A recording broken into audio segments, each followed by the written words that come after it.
Triple M Studios proudly presents the Weekend Weird Files, and here's your host, the weirdest one of all, Andrea Lee.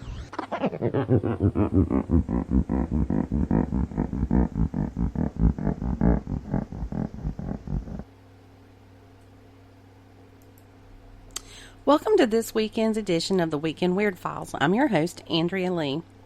This week I thought I'd share a couple of weird news stories that I found from around the internet. I know we hear a lot of news that's not so good, and while these aren't exactly good news, it's not the depressing stuff that we've heard a lot of lately. It's more those things that make you go, The first story is about a lady from Michigan who glued her eyes shut. She had fallen asleep with her contacts in, and she woke up around 1 the next morning wanting to take them out because her eyes were dry. Well, she reached into her pocketbook and thought she was grabbing eye drops, but she had actually grabbed a bottle of fingernail glue. And I'm assuming that she didn't have the lights turned on. But when she realized what she had did, she started trying to get it out of her eye. She was like rinsing it with cold water, and then she yelled for somebody to call 911. Well, she was taken to a nearby hospital where the doctors were able to open her eye and remove the contact lens. She was told that it was more than likely the contact lens that saved her vision by limiting the glue from actually coming into contact with her eye. This is not the first time that something like this has happened, because back in 2015, a Florida woman had an almost identical experience when a friend mistakenly handed her a bottle of fingernail glue instead of a bottle of eye drops after debris from a leaf blower landed in her eye. And I'm willing to bet that's probably not the last time that something like that will happen.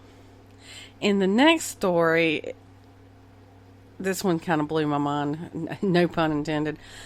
A recent gender reveal party in New Hampshire was caused people for miles around to take cover last week. Apparently, 80 pounds of tannerite and colored chalk was detonated, and the blast was felt as far away as northern Massachusetts. Now, if you didn't know, tannerite is a legal target that is used for firearms practice. So if you shoot it, it explodes. I'm sure that people in that area were thinking they were under attack, or maybe there was an earthquake. But the man that detonated the tannerite has since turned himself into authorities, but the police haven't decided what to charge him with yet.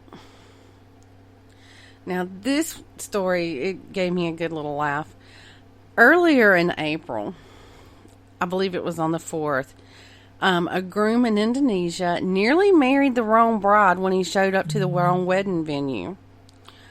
The groom used Google Maps for directions for the place his bride was waiting for him, and that was in central Java.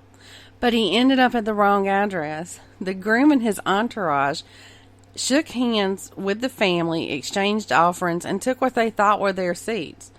To further complicate this whole thing, the groom and his family, who were supposed to actually be at that address, were running late, and the bride was getting her makeup done at the time of their arrival, so she couldn't even say, "No, this is not my groom."